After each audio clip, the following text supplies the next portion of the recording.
Hello friends, welcome back to our channel. അപ്പോൾ ഇന്നത്തെ video എന്ന് പറയുന്നത് ചെറിയൊരു കുക്കിംഗ് വീഡിയോ ആണ് കേട്ടോ. എന്താ കുക്ക് ചെയ്യാൻ പോകണമെന്ന് അറിയണ്ടേ? വേറെ ഒന്നുമല്ല, ഇത് ഞങ്ങൾ ഫ്രൈഡ് ചിക്കനാണ് ഉണ്ടാക്കാൻ പോകണം കേട്ടോ. അപ്പോൾ ഞങ്ങൾ ആദ്യമായിട്ടാണ് ഫ്രൈഡ് ചിക്കൻ വീട്ടിലുണ്ടാക്കാൻ നോക്കാൻ പോകണം കേട്ടോ.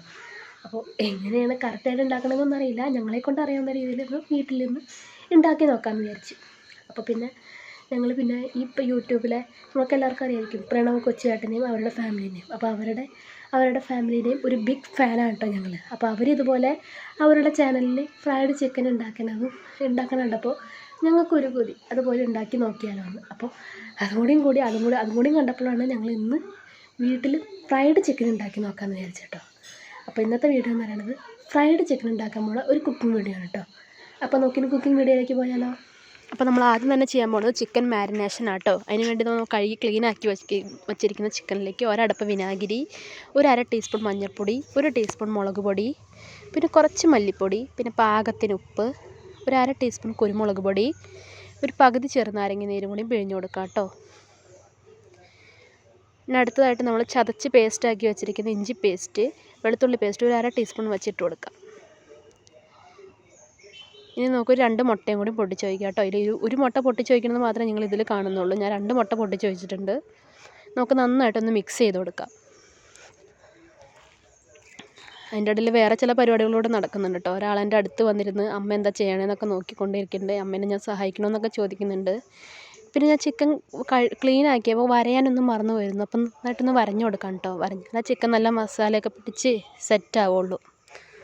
ഇനി അടുത്തത് നമ്മൾ 1 ടീസ്പൂൺ മൈദപ്പൊടി, 1 ടീസ്പൂൺ കോൺഫ്ലവറും കൂടി ഇട്ട് നന്നായിട്ടൊന്ന് മിക്സ് ചെയ്ത് കൊടുക്കാം കേട്ടോ. അപ്പോൾ മാരിനേറ്റ് ചെയ്ത ചിക്കൻ ഞാൻ 3 മണിക്കൂറോളം റെസ്റ്റ് ചെയ്യാൻ മാറ്റി വെച്ചിട്ടുണ്ട്. ഇനി നമുക്ക് അടുത്ത് ചെയ്യേണ്ടത് ഈ ചിക്കൻ നമുക്കൊരു പൗഡറിലേക്ക് ഡിപ്പ് ചെയ്തിട്ടുള്ള എണ്ണയിലിട്ട് ഫ്രൈ ചെയ്യാൻ. അതിന് വേണ്ടിയിട്ടുള്ള പൗഡർ റെഡിയാക്കാണ്. പൗഡർ എന്തൊക്കെയാണെന്ന് വെച്ചാൽ കോൺഫ്ലവർ പൊടി, മൈദപ്പൊടി, കൂടുതലും മൈദപ്പൊടിയാണ് നമുക്ക് ആവശ്യം. പിന്നെ കുറച്ച് മുളക് പൊടിയും മിക്സ് ചെയ്ത് റെഡിയാക്കി വെച്ചിട്ട് പൗഡർ മാറ്റി വെച്ചിട്ടുണ്ട്. ഇനി നമ്മൾ 2 മുട്ടയും കൂടി അടിച്ച് വെച്ച് മാറ്റി വെച്ചിട്ടുണ്ട്. നമുക്ക് ഗ്യാസ് ഓണാക്കി എണ്ണ ചൂടാക്കാൻ വെച്ചിട്ടുണ്ട് കേട്ടോ. അപ്പോൾ നമ്മൾ 3 മണിക്കൂറോളം റെസ്റ്റ് ചെയ്ത് വെച്ച ചിക്കൻ റെഡിയായി വന്നിട്ടുണ്ട്. ഇനി നമുക്ക് ആദ്യം അടിച്ച് വെച്ച മുട്ടയിലൊന്ന് ഡിപ്പ് ചെയ്ത് നമ്മൾ റെഡിയാക്കി വെച്ച പൗഡറിലും കൂടി ഒന്ന് നന്നായിട്ട് ഡിപ്പ് ചെയ്യുക. ആ ചിക്കൻ നല്ലൊന്ന് ഡിപ്പ് ചെയ്തെടുക്കണം, നന്നായി പൊതിഞ്ഞെടുക്കണം. എന്നിട്ട് നല്ലോണം ചൂടായി വന്ന എണ്ണയിലേക്ക് നമ്മളത് ഇട്ടിട്ടുണ്ട് കേട്ടോ. അങ്ങനെ ഓരോ പീസും നമുക്ക് ഇട്ട് കൊടുക്കാം. ഇത് ചിക്കൻ ഫ്രൈ ചെയ്യുമ്പോൾ നമ്മൾ മാക്സിമം ലോ ഫ്ലെയിമിലിട്ടാൽ ചെയ്യാൻ പോകുള്ളൂ, ഇല്ലെങ്കിൽ ചിക്കൻ കരിഞ്ഞു പോകും. പിന്നെ ലോ ഫ്ലെയിമിലിടുമ്പോൾ മാക്സിമം 15 മിനിറ്റാണ് ചിക്കൻ വേവാൻ വേണ്ടി എടുക്കേണ്ട ടൈം കേട്ടോ.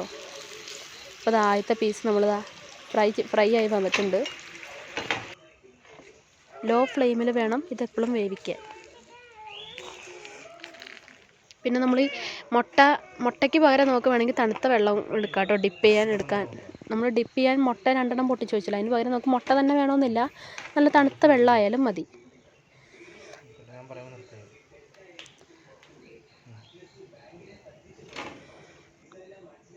അപ്പോൾ ചിക്കനൊക്കെ നമ്മൾ വറുത്ത് കോരി വെച്ചിട്ടുണ്ട്. നോക്കുന്നതിന് ടേസ്റ്റ് നോക്കാം കേട്ടോ.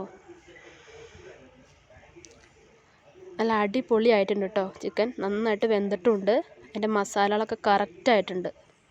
നമുക്ക് ലേശം സോസ് ഒഴിച്ച് കഴിച്ച് നോക്കാം.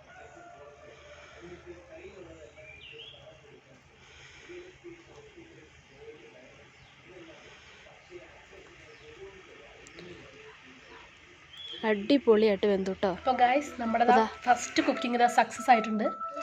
നല്ല അടിപൊളി ടേസ്റ്റ് ആയിട്ടുണ്ട് കേട്ടോ. ഉണ്ടാക്കിക്കൊണ്ട് പറയില്ല, നല്ല അടിപൊളിയായിട്ടുണ്ട് കേട്ടോ. പിന്നെ അടുത്തൊരു വീഡിയോ കാണും വരെ ബൈ.